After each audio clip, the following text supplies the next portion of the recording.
Hi, I'm Dr. Jesse John, Assistant Professor, Department of Anatomy, Chuti Vidyapeeth, Women's University, Jaipur. And today we will discuss anatomy of the duodenum. नमस्ते हमेशा खुश रहो बिटिया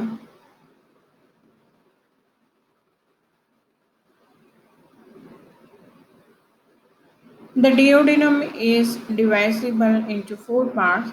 That is, the part is superior, descending, horizontal part, and ascending part.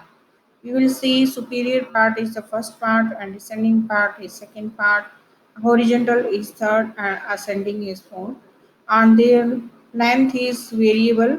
Even first part has the 5 centimeter length and descending part is the 7 to 10 centimeter in length, horizontal part 6 to 8 centimeter in length, and ascending part is 5 centimeter in length. Superior part is short and lies anterolateral to the body of the L1 vertebra, whereas descending part is longer and descends along the right sides of the L1 to L3 vertebrae. And ascending part is short and begins at the left of the L3 vertebra and rises superiorly as far as the superior border of the L2 vertebra. Now you can see here there is the superior descending part, horizontal part, and ascending part. This is the duodenum. Now you can see more clearly and you can understand more neatly here to see the picture of the duodenum here, and you can see the all the parts of the duodenum here. Again, you can see the position of the duodenum in our stomach, in our abdomen. Now we will see the parts of the duodenum, and here we will discuss the first part, that is the superior part. The first 2 centimeter of the superior part of the duodenum, immediately distal to the pylorus, has a mesentery and mobile. This free part called the ampulla has an appearance distinct from the remainder of the duodenum when observed radiographically using contrast medium. Distal 3 centimeter of the superior part and the other three parts of the duodenum have no mesentery or immobile because they are retroperitoneal. So you can see the first part.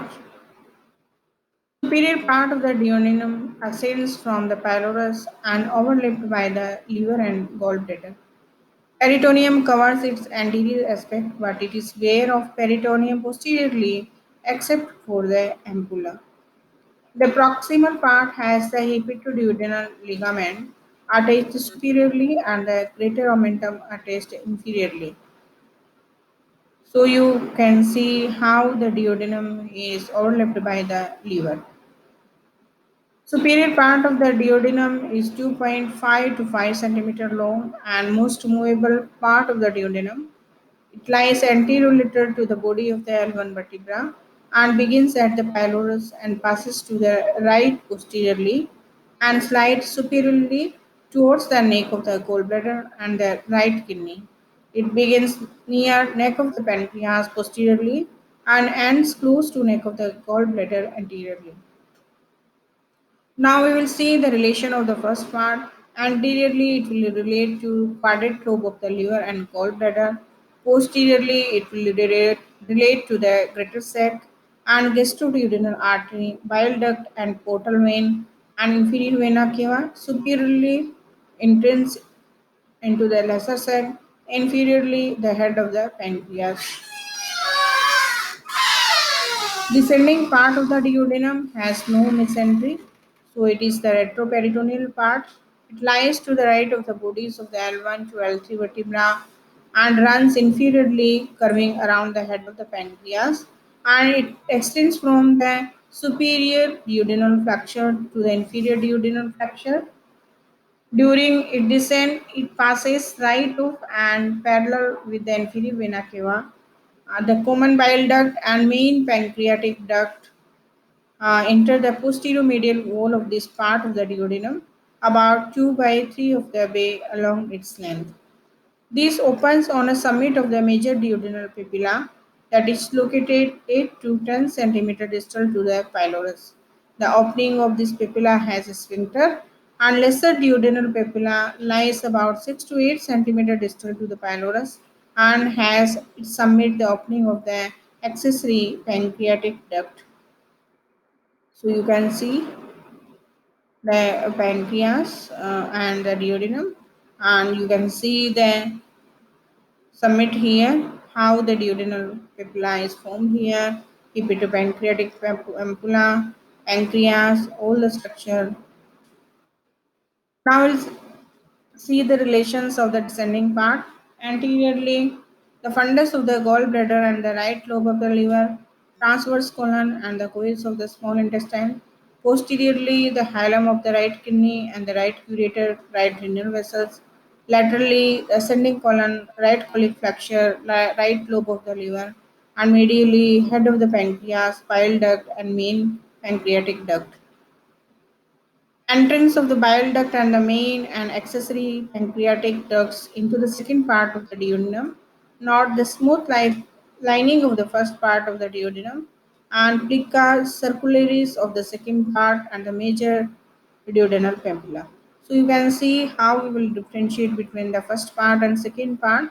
First part is the very smooth lining, and the second part there is the plica circularis that differentiate from each other. Now we'll see the horizontal part of the duodenum, and it is the third part. It runs transversely to the left, passing over the inferior vena cava, aorta, and L3 vertebra. It is closed by the superior mesenteric artery and vein and the root of the mesentery. Superior to it is the head of the pancreas and uncinate process.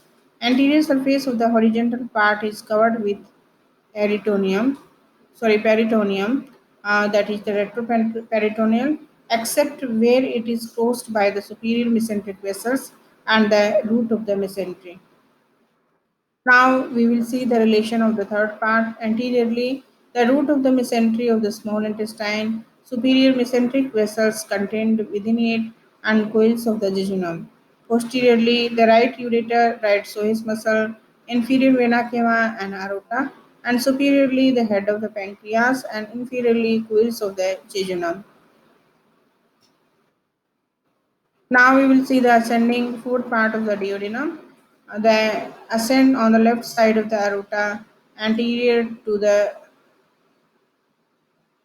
mm, sorry, duodenojejunal fracture. For the most part of this section of the duodenum, it is retroperitoneal and fixed to the posterior abdominal wall. And duodenojejunal fracture is supported by the fibromuscular band called the suspensory muscles of the duodenum. And these suspensory ligament is called ligament of Treatis. The suspensory ligament passes from the fourth part of the duodenum and the duodenojejunal fracture ascends upward, then divides into two parts. One part is attached to the right crus of the diaphragm.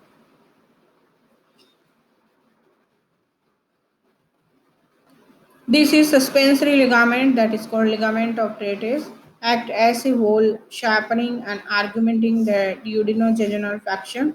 Contraction of these muscles widens the angle of the duodenojejunal fraction, accelerating movement of the intestinal contents. The suspensory muscle passes posterior to the pancreas and splenic vein and anterior to the left renal vein. Variation of the attachment of the suspensory muscles of the tratis, and we can see in the picture of the A there is the attachment to the fracture and the third and fourth portion of the duodenum. This is the most common type, and in second picture we can see there is the attachment to the duodenojejunal fracture. In third, we can see attachment to the third and fourth portion only. And in fourth picture, we can see multiple separated attachment of the suspensory ligament. So this can variable person to person. Now we'll see the relation of the fourth part. Anteriorly, it relates to the beginning of the root of the mesentery and coils of jejunum and transverse colon and mesocolon. Posteriorly, the left margin of the aorta medial border of the left psoas muscles, left sympathetic trunk, testicular ovarian artery and vein, and right head of the pancreas, abdominal aorta, vertebral column, and left side first coils of the jejunum. So in this here all we listed here how they relate to each other, every part of the duodenum. Now we'll see the duodenal papillae. At the site where the bile duct and the main pancreatic duct fights the medial wall of the second part is a small rounded elevation called the major duodenal papillae. The accessory pancreatic duct, if present, opens into the duodenum on a smaller papilla about 1.9 centimeter above the major duodenal papilla. So you can see the papilla here.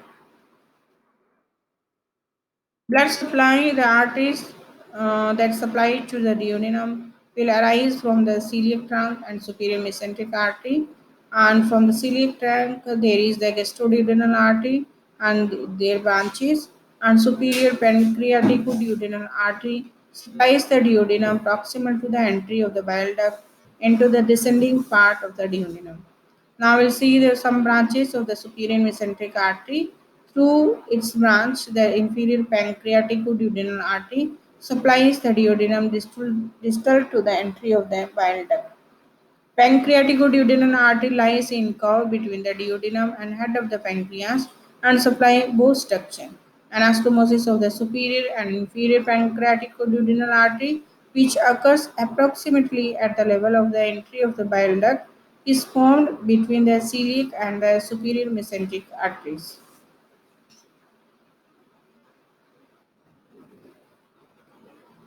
So you can see how there is the blood supply of the duodenum and here in pancreas also. You can see the posterior view of the arterial supply of the duodenum and pancreas. Now we'll see the venous drainage. The veins of the duodenum follows the arteries and drain into the portal vein, some directly and others indirectly, through the superior mesenteric and splenic veins. So now we see the lymphatic drainage. Lymphatic vessels of the duodenum follow the arteries. The anterior lymphatic vessels of the duodenum drain into the pancreaticoduodenal lymph nodes located along the superior and inferior pancreaticoduodenal arteries and into the pyloric lymph nodes, which lie along the gastroduodenal artery. Posterior lymphatic vessels pass posterior to the head of the pancreas and drain into the superior mesenteric lymph nodes. Afferent lymphatic vessels from the duodenal lymph node drain into the celiac lymph nodes. Now we see the innervation. The nerves of the duodenum derives from the vagus and greater and lesser splanchnic nerves by the way of the celiac and superior mesenteric plexus, from which they are conveyed to the duodenum via periarterial plexus extending to the pancreaticoduodenal arteries. Now we see how the referred pain occur. In common with other structures derived from the foregut, the visceral sensation of the pain arising from the duodenum is poorly localized and referred to the central epigastrium. Now we'll see the clinical pathology. So there is the duodenal ulcer. Most 65% duodenal ulcers occur in the posterior wall of the superior part of the duodenum within 3 cm of the pylorus. Occasionally, an ulcer perforates the duodenal wall, permitting the contents to enter the peritoneal cavity and causing peritonitis. Because the superior part of the duodenum closely relates to the liver, gallbladder, pancreas, so of these structures may become adherent to the inflamed duodenum and also become ulcerated as the lesion continues to the tissue that surrounds it. A duodenal ulcer results in severe hemorrhage into the peritoneal cavity and subsequent peritonitis. Now there are some assessment questions. These are explain anatomy of the duodenum and what is the duodenal ulcer. Thank you.